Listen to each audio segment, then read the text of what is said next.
محمد. الحمد لله الذي جعلنا من المتمسكين بولاية أمير المؤمنين. اللهم إياك نعبد وإياك نستعين. الصلاة والسلام بتحية والإكرام على أشرف الأنبياء والمرسلين وأولاده الطيبين الطاهرين المعصومين، ثم الصلاة والسلام على السيدة المعصومة المظلومة بنت القلم والنون وسر بين الكاف والنون ودليل إرادة كن فيكون وكتاب المكنون، ام الکتاب، ام القرآن، ام الانوار، ام الائمہ، ام المعصومین، ام العلوم، ام الہدا، ام الحسن، ام الحسین، ام المحسن و ام ابیہا السیدہ فاطمہ الزہراء سلام اللہ علیہا محمد محمد. ولعن اللہ تعالی علی اعدائہم اجمعین. اما بعد فقط قال حق سبحانہ تعالی فی کتابہ المجید وفرقان الحمید وهو اصدق الصادقین وقولہ الحق. بسم اللہ الرحمن الرحیم. کل اسألکم علیہ اجرا الا المودۃ فی القربى. بلند تر صلوات. اللهم صل على محمد محمد. دعائے مالکان ذکر آج کی اس مجلس کو، آج کی اس نشست کو جناب سیدہ اپنی بارگاہ میں قبول و منظور فرمائے، اور چینل ولایت علی میرا مالک اس کے روح رواں جناب سید انتصار شاہ صاحب کی توفیقات میں اضافہ فرمائے، اور جتنی بھی یہ صحیح و کاوش ذکر آل محمد علیہ السلام کے سلسلے میں ہو رہی ہے، میرا مالک اس تمام کا اجر ان کے مرحومین شہدائے ملت جعفریہ اور شہدائے حق سیدہ اور وہ تمام علماء، خطبہ اور ذاکرین جو جناب سیدہ کے حق کی پرچار کرتے ہوئے طبعی موت یا مظلومیت کی موت دنیا سے چلے گئے، میرا مالک اس تمام کاوش کا اجر ان کی ارواح تک پہنچائے. اللہ آمین. ہمارے آقا ہمارے مولا کے ظہور میں تعجیل فرمائے. اللہ آمین.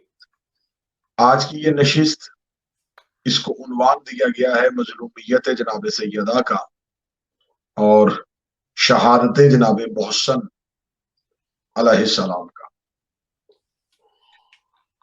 تاریخی اعتبار سے بہت سے واقعات، بہت سی چیزیں ایسی ہیں جن کو ہر دور میں چھپانے کی مسلسل کوشش کی جاتی رہی،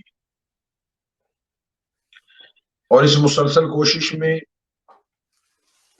یہ تمام سلسلہ شخصیات کی جانب سے نہیں بلکہ اس دور کی حکومتوں کی جانب سے ہوا کہ ایسا ہو کہ کسی نہ کسی طریقے سے ان تاریخی واقعات کو ہمیشہ کے لیے یا تو خاموش کروا دیا جائے یا محدود کروا دیا جائے. انہی واقعات میں ایک واقعہ ہے شہادت حضرت محسن اور جناب سیدہ کے پاک دروازے کی گستاخی. تو ہم کوشش کریں گے کہ کیونکہ بہت پیچیدہ اور بہت پرآشوب سا دور ہے، مکمل ریفرنس کے ساتھ، مکمل حقائق کے ساتھ اپنے سننے والوں تک آج کی گفتگو کو پہنچایا جا سکے. اور قبل اس گفتگو میں اپنے محترم سننے والوں سے، اور جب بھی جس جگہ بھی اس پروگرام کو سنا جائے، میں ان سے گزارش کروں گا کہ بحیثیت مسلمان، ایک مسلمان ہونے کی حیثیت سے ان تمام واقعات کو دیکھیں، ایک مسلمان ہونے کی حیثیت سے آج کی گفتگو کو سنیں، کیونکہ آپ نے رسالت مآب صلی اللہ علیہ وآلہ وسلم کا کلمہ پڑھا ہے، اور جس کا کلمہ پڑھا جائے پھر اس سے محبت یہ تقاضا کرتی ہے کہ ان کے دوستوں کو دوست اور ان کے دشمنوں کو دشمن سمجھا جائے. کیا بات. جو واقعات میں حوالوں کے ساتھ آج آپ کے سامنے بیان کروں گا، یہ واقعات مذہب شیعہ کے کتابوں میں نہیں، یہ کچھ افسانے نہیں بلکہ تاریخی حقائق ہیں جن کو تاریخی واقعات کی صورت میں لکھا ضرور گیا ہے لیکن ان کے نتائج کو مختلف ہیلوں اور بہانوں کے ساتھ بدلنے کی کوشش کی گئی ہے۔ صاحبان اس میں دو رائے نہیں ہے کہ دو طرح کے مسلمانوں کے نظریات پائے جاتے ہیں۔ ایک نظریہ یہ ہے کہ رسالت مآب صلی اللہ علیہ وآلہ وسلم کی اولاد میں سے ان کی 4 بیٹیاں تھیں، اور ایک عقیدہ ہے کہ رسالت مآب صلی اللہ علیہ وآلہ وسلم کی ایک ہی اکلوتی بیٹی تھی۔ اب جنہوں نے 4 بیٹیاں کہا ہے وہ بھی جناب سیدہ کو بیٹی مانتے ہیں، اور جو ایک بیٹی کے قائل ہیں وہ ہے ہی جناب سیدہ کی بے شک وحدانیت کے قائل کہ جناب سیدہ رسول کی اکلوتی بیٹی ہے۔ بے شک لیکن اگر کوئی 4 بیٹیاں مانتا ہے تو اس میں بھی دوسری رائے نہیں ہے کہ وہ جناب سیدہ کو ہر صورت میں بہرنو رسالت مآب کی بیٹی تسلیم کرتا ہے، اور صرف رسالت مآب کی بیٹی ہی تسلیم نہیں کرتا بلکہ خاتون جنت بھی مانتا ہے، اور حسنین کریمین کی پاک ماں بھی مانتا ہے، امیر المومنین کی زوجہ بھی مانتا ہے۔ تاریخی اعتبار سے جناب سیدہ کا کردار وہ ہے کہ جس پہ مسلم ہو یا غیر مسلم ہو نہ کسی قسم کی کوئی دو رائے پائی جاتی ہے، سب کہتے ہیں یہ بنت رسول ہیں اور انہی کے بیٹے مباہلہ میں رسول کے بیٹے تھے، یہی وہ بی بی ہیں جو سیدۃ النساء العالمین ہیں۔ پھر اسی شہزادی کے بارے میں تمام کتابوں میں یہ لکھا گیا کہ یہ وہی بی بی ہے جسے رسول نے کہا تھا الفاطمہ بضعۃ منی، فاطمہ میری رسالت کا جز ہے۔ قطعاً یہاں پہ نہیں ہے کہ رسالت مآب نے کہا ہے میرے جگر کا ٹکڑا ہے۔ اگر کسی نے یہ ترجمہ کیا ہے جگر کا ٹکڑا ہے تو محبت کی بنیاد پہ کیا ہوگا، ورنہ یہاں بضعۃ منی بضع یعنی کہ میرا ٹکڑا ہے، میرا جز ہے، رسالت کا جز ہے، منی میری رسالت کا۔ اگر میں رسول ہوں تو یہ رسالت کا ٹکڑا ہے، میں عادل ہوں تو یہ عدالت کا ٹکڑا ہے، میں شجاع ہوں تو یہ شجاعت کا ٹکڑا ہے، میں صدیق ہوں تو یہ صداقت کا ٹکڑا ہے۔ اور اگر آپ کہیں کہ اس کا اہمیت کیا ہے، تو اگر کسی چیز کی مکمل کاملیت سے اس کے جز کو علیحدہ کیا جائے تو اس کا مکمل ہونا ناممکن ہو جائے گا۔ جیو قبلہ، کیا بات ہے، یعنی کہ جب تک جناب سیدہ کو رسول کے ساتھ جوڑا نہیں جائے گا رسالت نامکمل رہے گی۔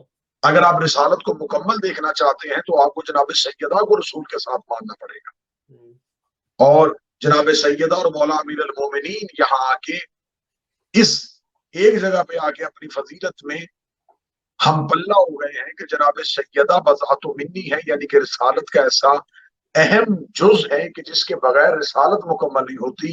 رسالت ادھوری ہو جائے گی اگر سیدہ نہ ہو، اور امیر المومنین کی ولایت کا اعلان اگر غدیر میں نہ کیا جائے تو پھر بھی رسالت ادھوری رہ جائے گی۔ کیا بات ہے، کیا بات ہے۔ فَإِن لَمْ تَفْعَلْ فَمَا بَلَّغْتَ رِسَالَةَ، آپ نے رسالت کو نہیں پہنچایا اگر آپ نے اعلان ولایت کو نہیں کیا۔ جیسے ولایت امیر المومنین اور حاکمیت امیر المومنین رسالت کو مکمل کرتی ہے، ایسے جناب سیدہ بھی رسالت کی تکمیل کا نام۔ بے شک بے شک۔ یہ وہی جناب سیدہ، کیونکہ آج گفتگو تحریز سیدہ پہ ہے کہ رسالت مآب صلی اللہ علیہ وآلہ وسلم جب مکہ میں تھے تو مکہ میں اللہ کا اپنا گھر موجود تھا، اور جس گھر میں رسول رہتے تھے وہ جناب رسالت مآب کا آبائی گھر تھا۔ لیکن تواریخ یہ کہتی ہے کہ جب رسالت مآب مکہ سے کہیں بھی جاتے تو خدا کے گھر سے اتنا پیار کرتے تھے کہ رسالت مآب اپنے کسی بھی سفر کو شروع کرنے سے پہلے بھی بیت اللہ میں آتے، سفر کے اختتام میں بھی بیت اللہ میں آتے، رسالت مآب کہیں شہر چھوڑتے ہوئے پہلے بیت اللہ میں آتے، اور شہر میں واپس آتے ہوئے بھی پہلے بیت اللہ میں آتے۔ رسالت مآب کا یہ معمول کتابوں میں لکھا ہوا ہے کہ رسالت مآب اللہ کے گھر کی زیارت کے بغیر سفر نہیں کرتے تھے، اور اللہ کے گھر کی زیارت کے بغیر اپنے گھر میں واپس نہیں آتے تھے۔ یہ رسالت مآب کا معمول ساری کتابوں میں لکھا ہوا ہے۔ لیکن جب رسول ہجرت کر کے مکہ سے مدینہ آ گئے تو اب ظاہری بات ہے کہ مکہ ہی میں اللہ کا گھر تھا جو بیت اللہ تھا۔ جب رسالت مآب مدینہ آئے تو رسالت مآب نے اپنی اللہ کے گھر کی جدائی میں روئے اور خدا سے اپنے اس غم کا اظہار کیا کہ میرے اللہ میں تیرے گھر کی جدائی میں بہت رو رہا ہوں، میں کہیں بھی سفر شروع کرتا تھا تو تیرے گھر کے زیارت سے کرتا تھا، اور سفر کو ختم کرتا تو تیرے گھر کی زیارت سے کرتا تھا۔ تو خداوند متعال نے رسول کی دلجوئی کی اور رسالت مآب کو